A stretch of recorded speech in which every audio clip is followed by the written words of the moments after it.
لا حول ولا قوة إلا بالله العلي العظيم. أعوذ بالله السميع العليم من الشيطان الرجيم.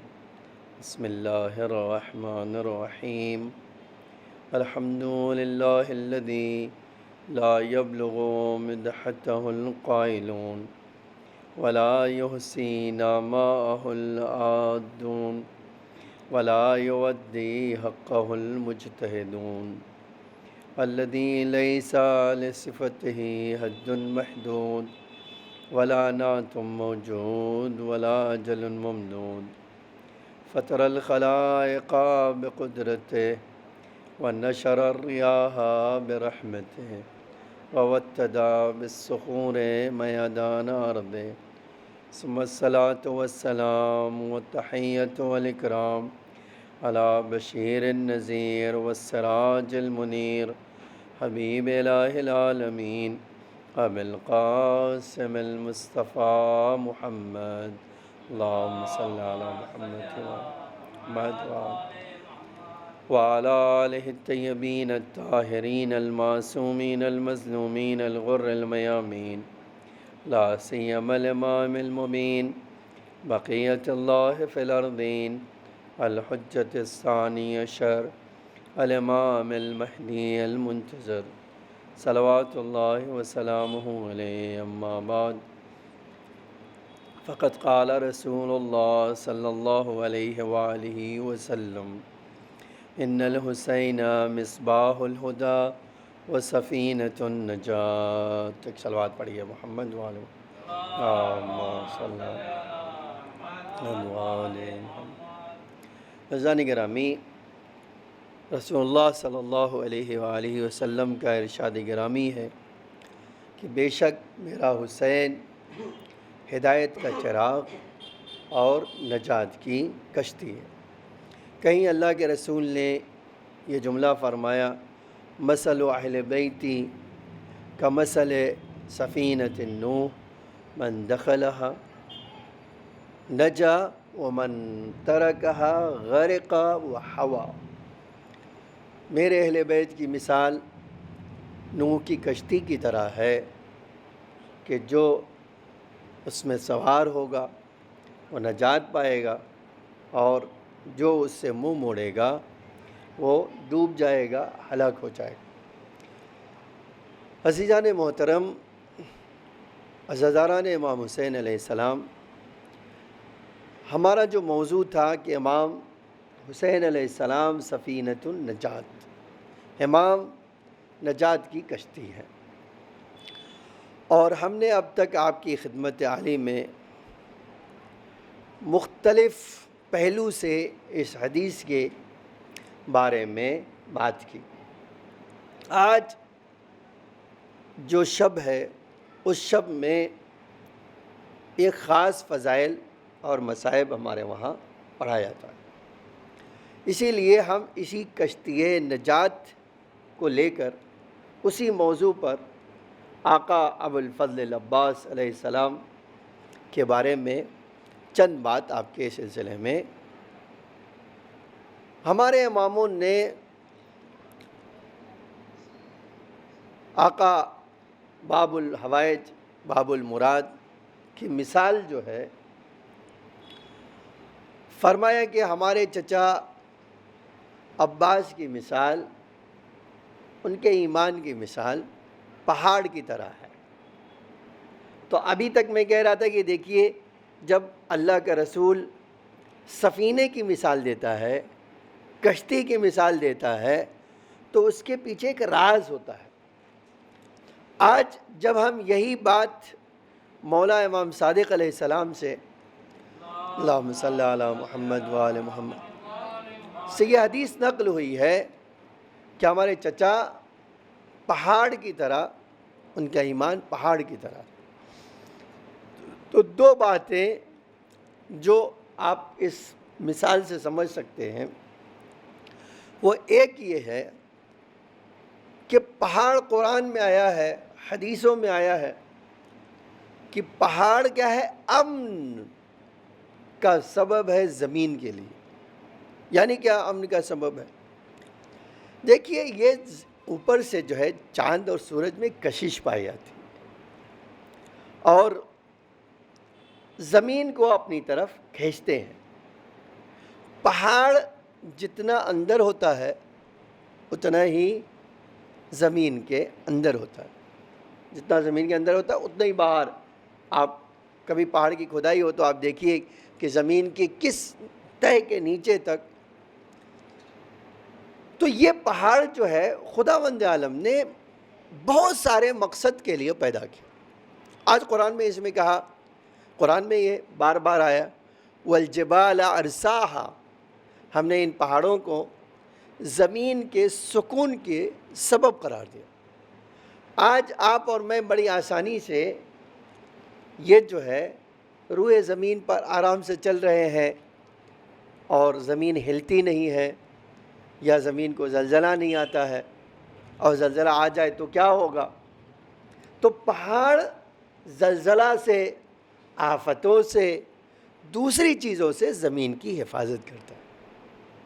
شاید مولا کہنا چاہتے ہیں کہ اگر کوئی میرے چچا عباس سے جڑ جائے تو جس طرح پہاڑ زمین کو بچاتا ہے اسی طرح میرے چچا لوگوں کے ایمان کو بچاتے ہیں.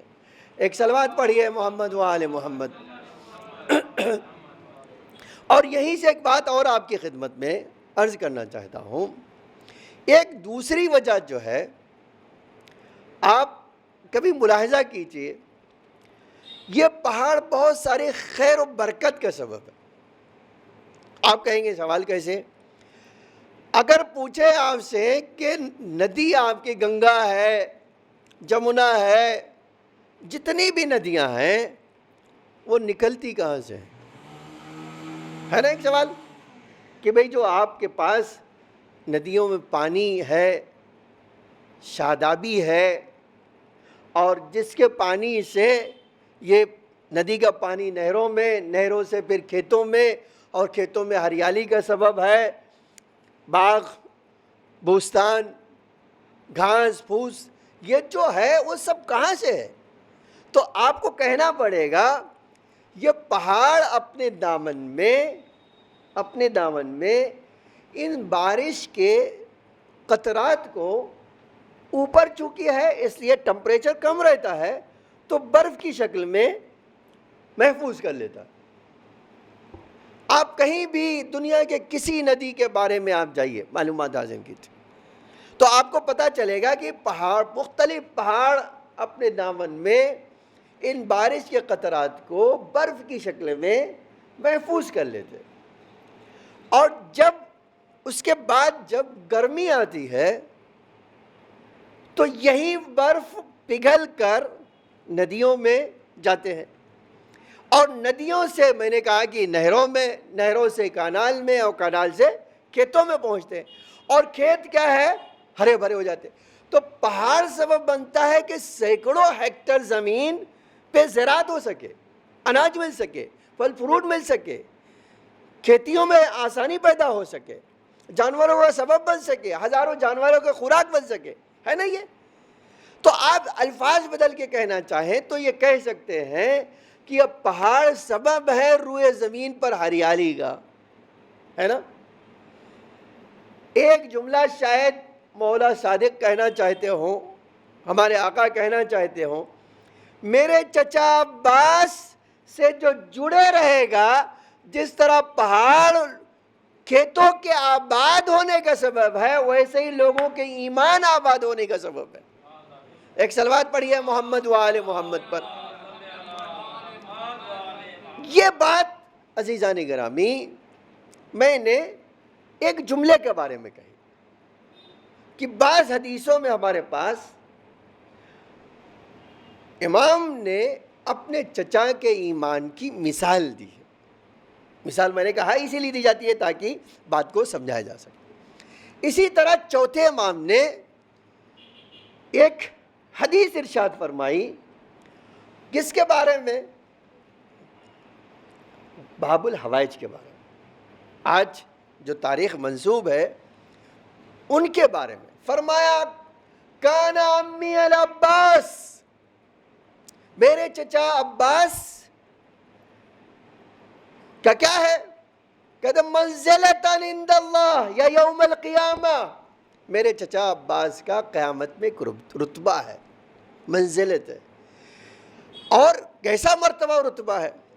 کہتے ہیں اتنا بڑا رتبہ ہے، یقبتہ جمیع الشہداء، جس رتبے پر سارے شہید جو ہے تمنا کریں گے، غبطہ کریں گے. اب میں 2-3 باتیں اس پہ کہہ کے آنا چاہتا ہوں ایک اور لقب کے بارے میں جو اللہ نے ہمارے آقا کو دیا ہے، وہ باب الحوائج. چند جملہ اس حدیث کا سن لیجئے اور پھر ہم آ جاتے ہیں اس کے اوپر بات کرتے ہیں. پہلا جملہ کیا ہے؟ ایک چیز اسلام میں حسد ہے اور ایک چیز ہے غبطہ. ٹھیک ہے؟ حسد کہتے ہیں کہ ایک انسان دوسرے کی نعمتوں کو دیکھ کر کیا ہو، یہ تمنا کرنے لگے کہ اے کاش مجھے یہ آدمی جس کے پاس یہ رتبہ مرتبہ ہے وہ رتبہ ختم ہو جاتا. عام طور سے ایسا ہوتا ہے، ایک آدمی آپ کے ساتھ اسکول میں تھا، کسی کام میں تھا، اب وہ ترقی کر کے بلندی پہنچ گیا، تو ایک بار اس سے حسد ہوتی ہے. وہ حسد کیا ہے؟ اب کہتا ہے دیکھو اس کو، دیکھو یہ اتنے بلندی میں پہنچ گیا، میں یہیں پیچھے رہ گیا. اور پھر کچھ ایسا کرتا ہے انسان، شکایت کر کے، چغلی کر کے، کچھ کر کے کہ اس کا رتبہ ختم ہو جائے. اس کو کہتے ہیں حسد. اور حدیث پیغمبر میں ایک جملہ آیا ہے، حدیث پیغمبر میں ایک جملہ آیا ہے، حسود لا یسود، کوئی حسد کرنے والا اس کو کوئی فائدہ ہونے والا نہیں. اور پھر ایک حدیث میں تو بہت عجیب جملہ ہے کہ فرمایا حاسد وہ ہے جو قبر تک چلا جائے گا اس کا حسد ختم نہیں ہوگا. اور پھر فرمایا حسد ایمان کو اس طرح کھایا جاتی ہے جیسے لکڑی آگ کو کھا جاتی ہے. ٹھیک ہے؟ تو حسد انسان کے لیے بہت بری چیز ہے. پھر دوسرا مسئلہ مرتبہ ہے غبطہ کا. غبطہ کس کو کہتے ہیں؟ کہتے ہیں غبطہ کہتے ہیں، عزیزان گرامی توجہ کیجئے گا جس نقطے کی طرف آپ کو لے جانا چاہتا ہوں. غبطہ کہتے ہیں کہ ایک آدمی بڑے رتبے پہ فائز ہو گیا، آپ کو خبر دی گئی کہ بھائی فلاں کا لڑکا ڈاکٹر بن گیا، فلاں کا لڑکا ڈاکٹر بن گیا، اور آپ کا لڑکا نہیں بنا. تو آپ ہاتھ اٹھا دیتے ہیں اے اللہ اس کو مزید ترقی دے فلاں کے لڑکے کو، اور ہمارے لڑکے کو بھی ڈاکٹر بنا دے. تو اب اس کو کیا کہتے ہیں؟ غبطہ کہتے ہیں. ٹھیک ہے؟ اب مولا سجاد کیا فرما رہے ہیں؟ جب قیامت آئے گی تو جتنے شہداء ہوں گے، اگر آپ کبھی یہ سوچئے کہ بھائی شہداء کون کون ہوں گے، شہداء انبیاء بھی ہیں. آج ہمارے پاس روایت ہے کہ ایک ایک دن میں 2 سے انبیاء کو مار دیا بنی اسرائیل کے لوگوں نے. ٹھیک ہے؟ جناب یحییٰ کو آرے سے کاٹ دیا گیا، 2 ٹکڑا کر دیا گیا، ان کے سر کو تحفے میں لے جا کر پیش کیا گیا. تو اس میں انبیاء بھی ہیں شہداء میں. امام فرماتے ہیں میرے چچا کا مرتبہ اتنا ہے قیامت کے دن جتنے شہداء ہوں گے سب کہہ رہے ہوں گے اے کاش ہمیں بھی عباس کا رتبہ مل جاتا. ایک صلوات پڑھیے محمد و آل محمد پر. اور اس میں فرما رہے ہیں چاہے انبیاء ہوں یا غیر انبیاء ہوں، یہ خالی ہر شہید ان کے رتبے کو دیکھ کر فخر کرے. اب آپ سوچئے یہ رتبہ ہے کیا؟ بس ایک جملہ کہنے کے آنا چاہتا ہوں کہ یہ رتبہ ہے کیا. آپ دیکھیے بہت عجیب چیز ہے یہ. ہمارے پاس ایک حدیث ہے اور اس طرح کی حدیث بے شمار ہے، لیکن یہ حدیث بہت بہت بلند معنی عطا کرتی ہے، بہت عظیم رتبے کی طرف اشارہ کرتی ہے. وہ کیا ہے حدیث؟ فوق کل برن، فوق کل برن برن، ہر نیکی سے بڑھ کر ایک نیکی ہے. آپ نماز پڑھ رہے ہیں، میں نماز پڑھ رہا ہوں، شاید آپ کی نماز بہتر ہو. ایک صدقہ دے رہا ہے، دوسرا صدقہ دے، شاید آپ کا صدقہ بہتر ہو. ایک روزہ رکھتا ہے، دوسرا روزہ رکھتا ہے، دوسرے کا روزہ تو آپ ہی خود آج کی نماز پڑھ رہے جو کل پڑھیں گے شاید کل کی نماز آج سے بہتر ہو. تو یہ امکان ہر نیکی میں پایا جاتا ہے کہ ایک نیکی سے بڑھ کر دوسری نیکی ہوتی, تیسری نیکی ہوتی ہے, چوتھی نیکی ہوتی ہے. لیکن پیغمبر فرماتے ہیں ایک نیکی ایسی ہے جس سے بڑھ کر کوئی نیکی پائی نہیں جاتی. اوکے نیکی کیا ہے؟ فرمایا ہر نیکی سے اوپر ایک نیکی ہے, یہاں تک کہ حتی یقتل فی سبیل اللہ, یہاں تک کہ انسان اللہ کی راہ میں شہید ہو جائے. جب شہید ہو جائے گا اب اس سے بڑھ کر کوئی نیکی نہیں ہے نا. تو یہ حدیث کا جملہ ہے کہ سب سے بڑی نیکی جو اسلام میں ہے وہ کیا ہے؟ اللہ کی راہ میں شہادت پیش کر دینا. اب یہاں ایک جملہ میں نے آپ کو کل یہ سنا ہے, اس کے بعد ایک مرتبے کی طرف جانا چاہتا ہوں. وہ مرتبہ کیا ہے؟ شہید کا مرتبہ اندازہ کرنا ہے ہمیں تو بس ایک ہی چیز. آپ پہلی تسبیح جو بنی ہے اسلام میں, آپ جانتے ہیں کس چیز سے بنی؟ اسلام میں تسبیح جناب زہرا جو آپ پڑھتے ہیں, ہم پڑھتے ہیں کہ اللہ کے رسول نے اپنی بیٹی کو تسبیح سکھائی کہ 34 بار اللہ اکبر کہو, 33 بار الحمدللہ کہو اور 33 بار سبحان اللہ کہو. تو بی بی اس کو تسبیح جناب زہرا کہتے ہیں. تو اب ایک سوال ہے, اسلام میں سب سے پہلی جو تسبیح بنی وہ کس چیز کی تھی؟ چائنا سے آئی تھی جیسا کہ آج آ رہا ہے, یا کچھ اور تھی؟ تو تاریخ کہتی ہے کہ بی بی نے کیا کیا؟ بی بی نے احد سے مٹی منگوائی. کہاں سے؟ احد سے, احد کے میدان سے. احد میں کہاں سے؟ فرمایا احد میں جناب حمزہ کی قبر کی مٹی منگائی. تو ایک انسان سوچتا ہے کہ جناب شہزادی تو سب سے بافضیلت تھی, مولا کائنات تو یقیناً ان سے بافضیلت تھے, امام حسن امام حسین تو ان سے بڑے فضیلت والے تھے. تو بی بی کو اگر تسبیح بنانا ہی تھا تو اپنے گھر کی کسی مٹی کو لے دیتی, اس سے بنا دیتی, تو خود ہی وہ بابرکت بن جاتی تھی, تبرک اسی میں آ جاتا تھا. لیکن بی بی نے نہ اپنے گھر کی مٹی لی, نہ اپنے قدموں کی مٹی لی, نہ مولا کائنات کے لی, نہ رسول اللہ کے لی, نہ امام حسن امام حسین کے لی. منگایا کہاں سے؟ احد سے. وہ بھی کہاں سے؟ جناب حمزہ کی قبر سے.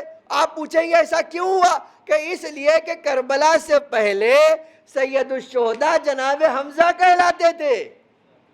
تو بی بی نے ہمیں ایک فارمولا اور ایک قانون دیا کہ دیکھو جب تک حمزہ سید الشہداء ہے ان کے قبر کی مٹی تسبیح کے لیے استعمال کی جائے گی.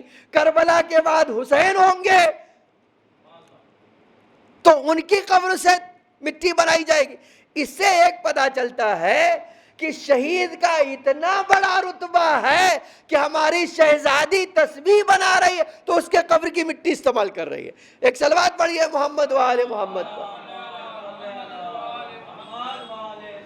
عزیزان گرامی, اب آپ سوچئے ایک طرف یہ کہ شہید کی اتنی منزلت, دوسری طرف امام چہارم کا یہ کہنا, ان دونوں کو ملا لیجئے تو آپ کو پتا چلے گا کہ آقا باب الحوائج کا رتبہ کیا ہے. ٹھیک ہے؟ اور شاید یہی رتبے کو بیان کرنے کے لیے یہ لقب اللہ تعالیٰ نے دیا. دیکھیے ہمارا ہر امام کیا آقا حسین, ابھی ہم کہہ رہے ہیں سفینۃ النجات کون؟ حسین. ٹھیک ہے, لیکن آپ کو اسی کربلا میں جہاں حسین کا روضہ ہے اور آقا سفینۃ النجات ہے, وہی چند میٹر کے فاصلے پر باب الحوائج ہے. تو اب ایک سوال ہے, ان کو باب الحوائج کہا ہے, یہ سفینۃ النجات ہے. تو اگر آپ دونوں کو جوڑ لیں تو اس باب المعاد کو بھی سفینۃ النجات کہہ سکتے ہیں آپ. اور ایسی بہت ساری مثال ہے عزیزان گرامی. اس لیے کہ میں نے کل یا پرسوں کی مجلس میں کہا تھا کہ نجات خالی یہ نہیں ہے کہ اندھیرے سے اجالے میں آ جائے, بلکہ نجات کے مختلف مرحلے ہوتے ہیں انسان کے لیے. آج میں ایک مشکل میں پھنس جاؤں, چاہے وہ میری ایمانی مشکل ہو چاہے دنیاوی مشکل ہے, دونوں کا حل کرنے والا کیا کہلائے گا؟ سفینۃ النجات. نجات دینے والا ہے۔ اب آتا چاہتا ہوں اسی بات سے آقا ابوالفضل عباس علیہ السلام کے فضائل کے بارے میں۔ آپ غور کیجئے گا، آج ہمارے پاس جتنا معجزہ کے بارے میں باب الحوائج کی کتابیں لکھی گئی ہیں، ایک آدمی نے خالی 1400 معجزے ایک کتاب میں جمع کیا۔ کتنا؟ 1400 معجزہ ایک کتاب میں اس نے جمع کیا۔ اب سوچ لیجئے 1400 میں کیسے کیسے معجزے ہیں، یہ تو حیران ہو جاتے ہیں آپ۔ کوئی انسان کوئی ایک ایسی مشکل بتائیے آپ نے جو ہمارے آقا نے حل نہ کیا ہو۔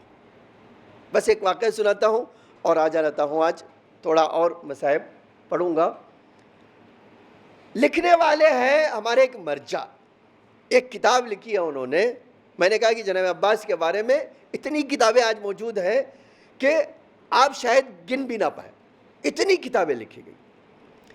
ایک کتاب لکھا ایک مرجع نے ہمارے، خصائص حسینی، لکھنے والے تھے جعفر شوستری، آیت اللہ العظمیٰ جعفر شوستری۔ آپ ان کا کمال دیکھو، یہ وہ مرجع تھے جو مجلس پڑھتے تھے۔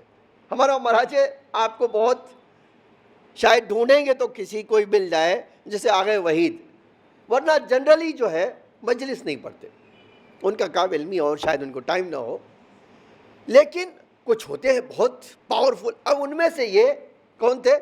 جعفر کاشف شستری۔ وہ کہتے ہیں ایک دن، اچھا ان کی ایک بڑا حافظہ کمزور تھا، بڑا حافظہ کمزور تھا۔ وہ کہتے ہیں کہ ایک دن میں نے مولا سے کہا کہ مولا کب تک کتاب دیکھ کر مجلس پڑھوں گا؟ اے میرے آقا روز کتاب لے کر، اچھا اپنے وہاں بھی آج مینٹالٹی یہی ہے نا، اگر کوئی کتاب لے کر ارے کیا ہے یار یہ پڑھے لکھے ہیں، اگر پڑھے لکھے ہوتے تو کتاب دیکھ کے پڑھتے تھے کیا؟ ہے نا ایک تصور، چاہے جتنا قابل ہو، ٹھیک ہے۔ اب اگرچہ نیا ٹرینڈ آیا ہے کہ لوگ لکھ کے لا رہے ہیں یا اسی صاحب جیسا ہو تو کتابی لے کے بیٹھ جاتے ہیں، لیکن یہ ایک عام جنرلی جو ہے تصور پایا جاتا ہے۔ انہوں نے جا کر مولا سے کہا مولا کب تک یہ چلے گا میں کتاب دیکھ کر مجلس پڑھوں؟ کہتے اسی رات کو دیکھا کہ عاشورہ ہے، کربلا سج گئی، اور میں نام لے کے امام حسین نے مجھے یہ جعفر شستری کو بلاؤ۔ کہتے میں حاضر ہو گیا۔ ایک بار جب ان کے امام کے قریب پہنچا تو امام نے کہا جناب حبیب اپنے مظاہر کو بلایا، اے حبیب یہ ہمارا ایک مہمان آیا ہے، پانی تو نہیں ہے ہمارے خیمے میں، لیکن کچھ تو ہم مہمان، ہمارا مہمان ہے، کچھ تو اس کے لیے کرو۔ ٹھیک ہے کربلا میں ہمارے پاس پانی نہیں ہے تو کچھ تو کرو اس کے لیے۔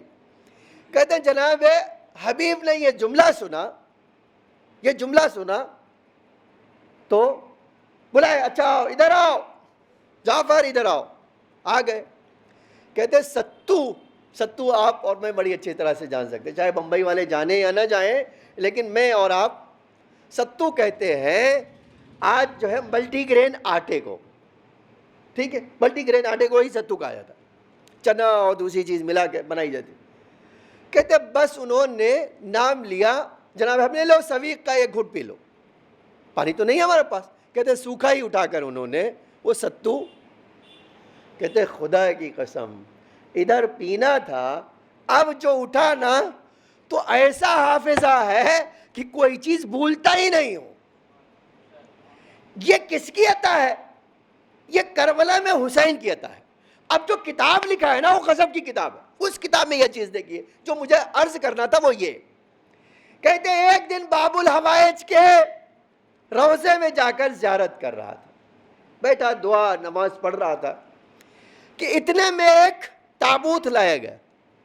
آج آپ جائیے کبھی کربلا تو انشاءاللہ ہم سب کو اللہ جو ہے زیارت نصیب کرے۔ وہاں جب جائیں گے آپ دیکھیں گے جنازے آتے ہیں، روزے کے سامنے 2 منٹ کے لیے رکھا اور طواف کرایا اور لے کے چلے گئے۔ کہتے میرے سامنے ایک جنازہ آیا اور 13 سال کا بچہ بھی اسی کے ساتھ جنازہ لا کے وہ باب الحوائج کے زری کے سامنے رکھ دیا۔ اب جب رکھ دیا تو اس نے بچے نے جنازے کو تھوڑا سا باپ زری کے سامنے رکھا اور خود گیا, زری کو پکڑا, کہا آقا یہ میری ماں اس میں تابوت میں میری ماں ہے, یہ آخری سانس لے رہی ہے, لیکن کائنات میں میرے آقا میرے پاس سوائے اس کے کوئی اور نہیں ہے, میں ابھی 13 سال کا بچہ ہوں, اے میرے آقا مجھے یہ ماں میری چاہیے, میں ہرگز موت مرتے ہوئے اس کو نہیں دیکھ سکتا, اور اے آقا سب کو دیتے ہو, غیر آ کر تمہارے دروازے سے لے جاتا ہے, تو کیا میں تمہارا چاہنے والا حقدار نہیں ہوں کہ اس کو زندہ لے جاؤں؟ اب یہ تو ایک بڑے عالم مرجع تھے, کہتے میں ضرورت پڑ چکا تھا, اٹھا تابوت کے پاس آیا, دیکھا کہ اس کی سانسیں تو اکھڑ رہی ہیں اور اتنی ضعیفہ ہے. میں نے اس بچے کے کاندھے پہ ہاتھ رکھا, بیٹا جاؤ غسل و کفن کی تیاری کرو, کیا ہے لے جاؤ. اب ایک بار اس سے گور کے مجھے دیکھا اور اس نے کہا میں نے آپ سے کچھ کہا ہے؟ میں نے تو آپ سے کچھ نہیں کہا, آپ وہاں تشریف رکھیے, بیٹھیے وہاں, آپ وہاں بیٹھیے. کہ کیوں؟ کہتے بیٹا یہ اب دیکھو یہ اس عمر میں مرنا ہی ہوتا ہے, اب تم کیوں ضد کر رہے ہو؟ کہا میں پہلے ہی سے کہہ رہا ہوں اس دروازے سے بیگانوں کو مل جاتا ہے تو مجھے نہیں ملے گا. کہتے ایک بار میرے جو ہے اس کام سے اس کو بڑا غصہ آ گیا, اس بچے کو, اس نے مجھے ہاتھ چھڑایا اور جا کے زری پکڑا. اس نے اب تک بڑے ادب سے بات کر رہا تھا, اب جب مجھے یہ کرتے ہوئے دیکھا, منع کرتے ہوئے, ایک بار ہاتھ زری پہ پکڑا, ہلایا زور سے, کہا عباس میری ماں یہاں ہے, ابھی ٹھیک کرو, اگر نہیں ٹھیک کرو گے تمہارے باپ سے جا کے نجف شکایت کر کے آتا ہوں, اور بغیر چھوڑنے والا نہیں ہوں میں, مجھے میری ماں واپس چاہیے. نہیں میں تمہاری شکایت نجف جا کے کروں. کہتے یہ کہا اس نے, اور پیر پٹکتا ہوا ایک بار طواف کیا اور پیر پٹکتا ہوا باہر نکل گیا. کہتے اب تو ہمارا دل دہل گیا ہے, یہ ایک بڑے مرجع ہیں, ان کے سامنے بیٹھے ہوئے. کہتے ہمارا تو دل دہل گیا کہ یہ کیسا بدتمیز لڑکا ہے جس کو اپنے آقا کا خیال نہیں, اور دیکھو ہم نے سمجھانے کی کوشش کی تو ہمیں ہی الٹے ڈانٹ کے اور پیر پٹکتے ہوئے یہ کہہ کے چلا کر چلا گیا. کہتے خدا کی قسم شاید 10 منٹ نہیں گزرا ہوگا, دیکھا وہ بڑھیا اٹھ کے تابوت میں بیٹھ گئی. وہ بڑھیا اس تابوت میں اٹھ کے بیٹھ گئی, اور جب بیٹھ ہی نہیں گئی پھر اٹھ کے کھڑی ہو گئی, اور کھڑی ہوئی جا کے روزے پہ ہاتھ رکھا, دیکھا وہ لڑکا بھی چلا آیا. اب دیکھا اسی دروازے سے داخل ہو گیا, اور ایک بار مجھے دیکھ کے کہا, کہتے تھے نا غسل کرو, جاؤ کفن دفن کرو, یہ دیکھو مانگ کے لایا ہوں. میں نے کہا تھا نا جب تک اس کو اپنی ماں کو صحت مند نہیں لے جاؤں گا میں چھوڑنے والا نہیں ہوں. آپ نے دیکھا نا, تم کہتے تھے چھوڑو چھوڑو جاؤ دفن کرو, اور دیکھ لو میں نے آقا سے اپنی ماں کی شفا حاصل کر لی. اب کہتے میں تو حیران پریشان اس بچے کو دیکھتا تھا اور اس کے تانے کو سن رہا تھا کہ آپ ایسا کہہ رہے تھے مجھ سے. کہا میں نے بڑے صبر سے کہا بیٹا چلو ٹھیک ہے, ٹھیک ہے تمہارے مانگنے میں کچھ ایسا تھا, تمہارے انداز میں کچھ ایسا تھا, تمہارے لب و لہجے میں کچھ ایسا تھا, تمہارے دل کی آواز میں کچھ ایسا تھا کہ آقا نے تمہاری بات سن لی. لیکن ہوا کیا,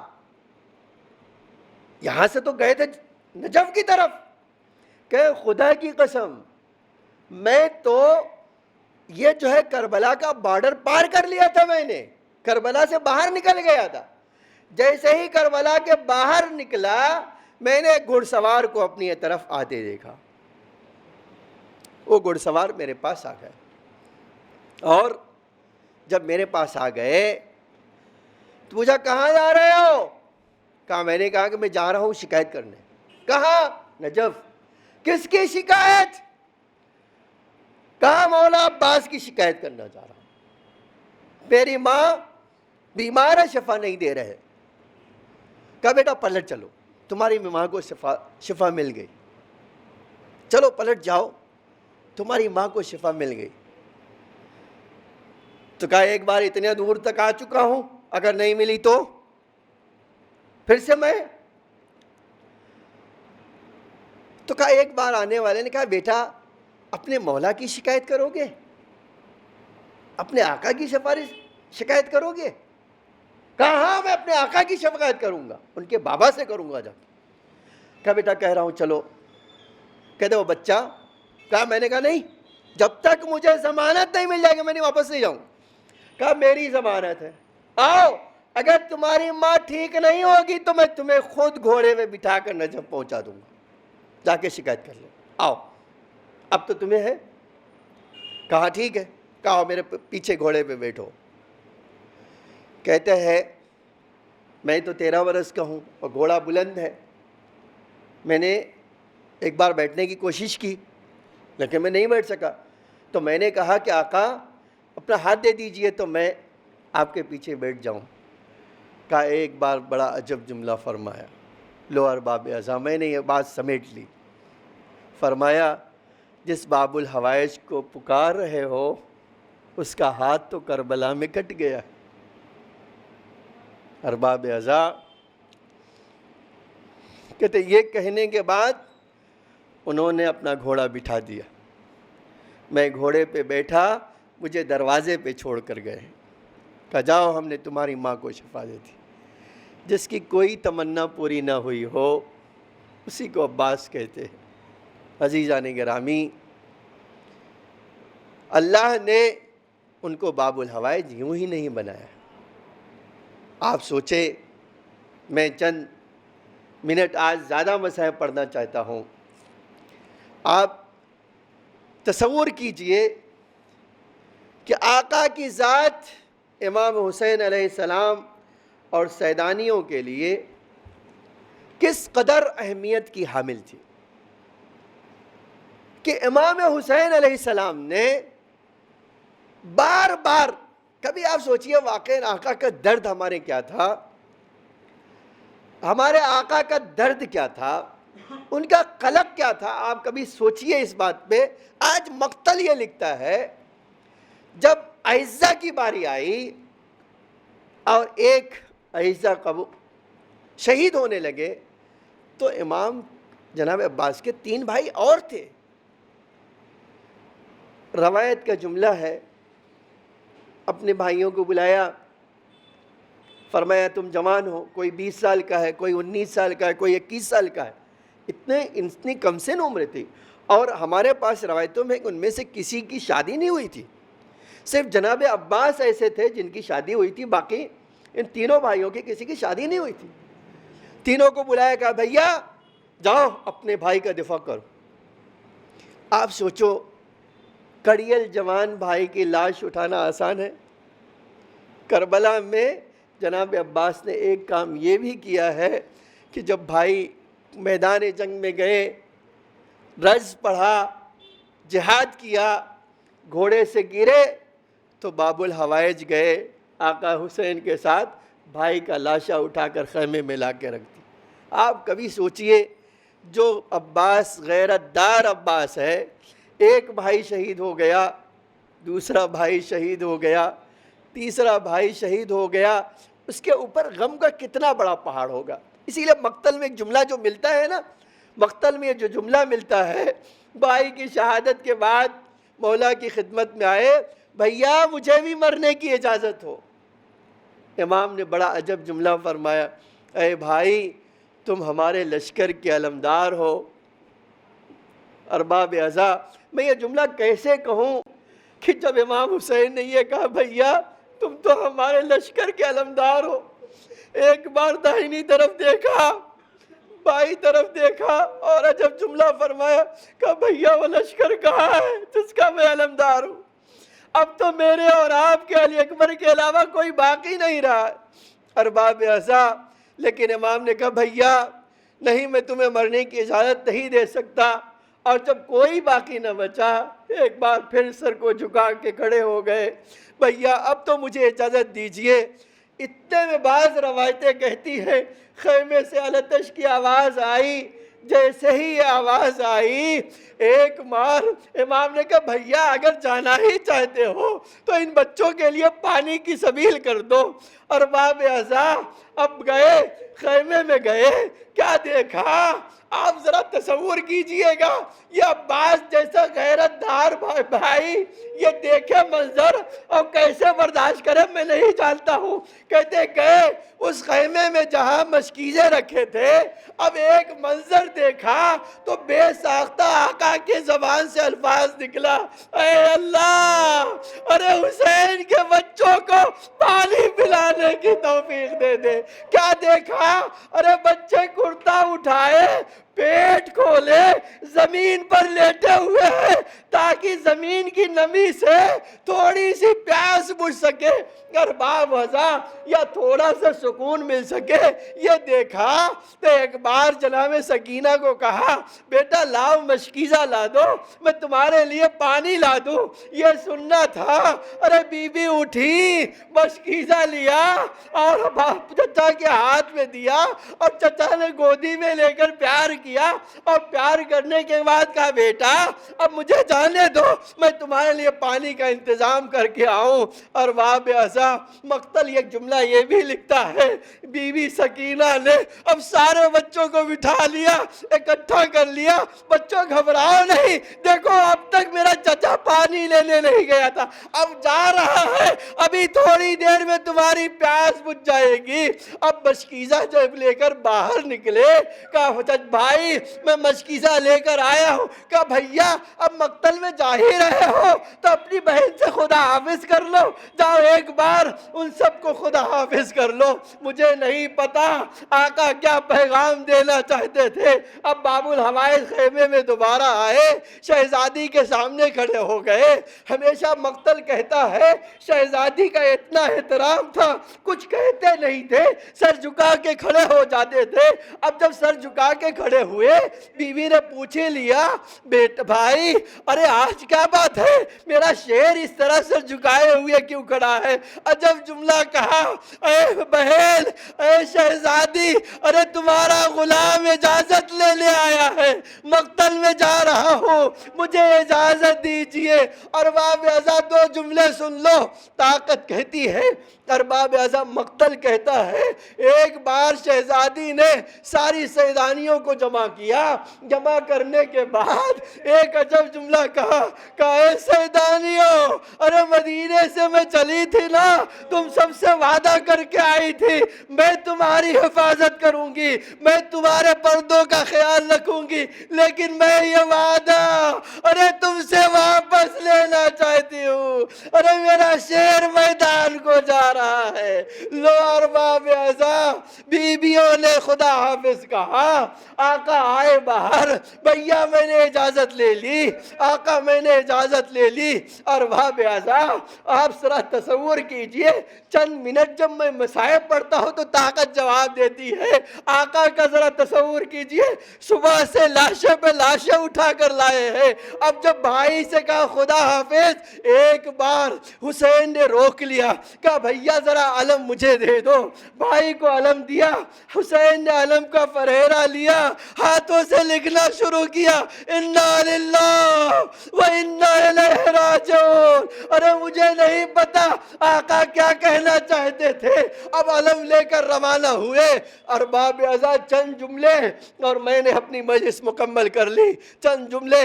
ارباب اعضا ایک بار علم لے کر روانہ ہوئے، فرات پر پہنچے، ارے کشتے کے پشتے لگا دیا، گھوڑے کو دریائے فرات میں ڈالا، مشکیزے کو بھرا، ایک چلو میں پانی لیا۔ اور ارباب اعضا یہ جو کہا جا جاتا ہے یہ شاید غلط ہے کہ حسین کی پیاس کو یاد کیا ہے. آقا کب بھولے ہی تھے اس پیاس کو. شاید امام حسین کو آخری بار دیکھنا چاہتے ہو. اس پانی میں تصویر دیکھی, پانی کو پھینکا, اب شیر باہر نکلا. ارے ملعونوں میں کسی کی ہمت نہ تھی, لیکن ایک ملعون نے چھپ کر گھات لگائی. آقا کا بازو قلم ہوا, آقا نے پرواہ نہ کی, تھوڑا آگے بڑھے, دوسرا بازو قلم ہوا. میں نے پڑھا نہیں لیکن کسی سے یہ سنا کہ اب اس عباس نے آسمان کی طرف دیکھا کہ اے اللہ, ارے میری ساری تمنا ہے حسین کے بچے پیاسے نہ رہ جائے. اے میرے معبود, ارے میری ساری تمنا یہ ہے پانی پہنچا دے. لیکن ایک تیر جب مشکیزے پہ لگا تو باب الحوائج کی آس ٹوٹ گئی. اور باب ازاد 2 جملے اور میں نے مجلس کر لیا. تاریخ کہتی ہے اب آس ٹوٹی, گھوڑے کی لگام کو خیمے سے موڑ کر پھر مہنی ملعونوں کی طرف کر دیا. ہاتھ کٹ چکے تھے, ملعون کو جرأت حاصل ہو چکی تھی. کوئی پتھر مارتا ہے, ایک گرز کسی نے مارا, اب گرز کا لکنا تھا. حسین کا بھائی روئے زمین پر آیا, آتے ہوئے آواز دیا یا خواہ ادرکنی. ارے حسین نے یہ آواز سنی, جلدی سے آئے. لیکن مقتل کا جو فقرہ ہے 2 جملہ مجھے کہنا ہے اور مجلس مکمل کر لی. مقتل کہتا ہے حسین نے ایک ہاتھ اٹھایا, سینے سے لگایا, دوسرا کچھ دوری پہ تھا, سینے سے لگایا, بھائی کے کنارے پہنچے. اب حسین بیٹھ گئے, عباس کے سر کو اپنی آغوش میں لیا, آقا نے ہٹا لیا, دوبارہ ہٹا لیا. ایک بار امام نے پوچھ ہی لیا بھیا کیا آنے میں نے تاخیر کر دی. آواز دیا نہیں آقا, بس اس سوچ کر ہٹا لے رہا ہوں میرا سر آقا کی خدمت میں ہو, لیکن آقا جب اسی روئے زمین پر ہوں گے تو کون اس کا سر اپنی آغوش میں لے گا. ارباب ازا اس کے بعد حسین نے جب خواہش کی, کہا بھیا ارے میں چاہتا ہوں ایک بار تم مجھے آقا کہہ دو, ایک بار آقا کہہ دو, ہمیشہ بھائی کہہ دو, ہمیشہ کہتے رہے ہو آقا کہتے رہے ہو. کہا بھیا ایک آنکھ میں تیر ہے, دوسرے آنکھ میں میرے خون ہے. میری بھی ایک تمنا ہے, اس دنیا میں آیا تھا تو پہلے آپ کا چہرہ دیکھا تھا, اس دنیا سے جانا چاہتا ہوں تو آپ کا چہرہ دیکھنا چاہتا ہوں. لو حسین نے خون صاف کیا. اب ایک بار عباس نے بھائی کہا اور اس دنیا سے سدھارے. عجب مقتل کا جملہ ہے. حسین نے یہ منظر دیکھا, سر زمین کربلا پہ رکھا, آسمان کھڑے ہوئے آسمان کو تکتے تھے, ہاتھوں کو ملتے تھے, کمر پکڑ کے کہتے تھے الان کا سزا زہری. ارے میری کمر ٹوٹ گئی. لو ارباب ازا میں نے مجلس ختم کی. اب علم اٹھایا, خیمے کی طرف روانہ ہوئے. جیسے جیسے علم آ رہا ہے سکینہ کہہ رہی ہے اے بچوں دیکھو میرا چچا پانی لے کر آ گیا. اب جب علم آیا حسین کو علم لیے ہوئے دیکھا, دوڑ کے بابا کے پاس آئی. بھائی بابا میرا چچا پانی لا رہا ہے نا, آپ علم لے کر آ گئے. حسین نے رونا شروع کیا, اے سکینہ تیرا چچا فرات کے کنارے مارا گیا. اے بیٹا اب اپنے چچا کا انتظار نہ کرو. بیوی نے شاید تڑپ کے کہا ہوگا چچا مجھے پانی نہیں چاہیے, آپ واپس آ جاؤ. لعنت اللہ علی القوم الظالمین. سیعلم الذین ظلموا أَيَّ منقلب ينقلبون. الہی بحق زہرا و ابیہا و مالہا و بنیہا وسر المستودع فیہا بعدد ما حاط بہ علمک. اے اللہ ہمارے اس مختصر سی عزا کو قبول فرما. اے اللہ ہم سب کو باب الحوائج کے عزاداروں میں قرار فرما.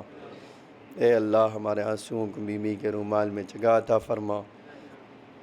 اے میرے معبود وارث زہرا کے ظہور میں تعجیل فرما. زمین کو آقا کے ظہور کے لیے آمادہ فرما. ہم سب کو آقا کے حقیقی غلاموں میں شمار فرما۔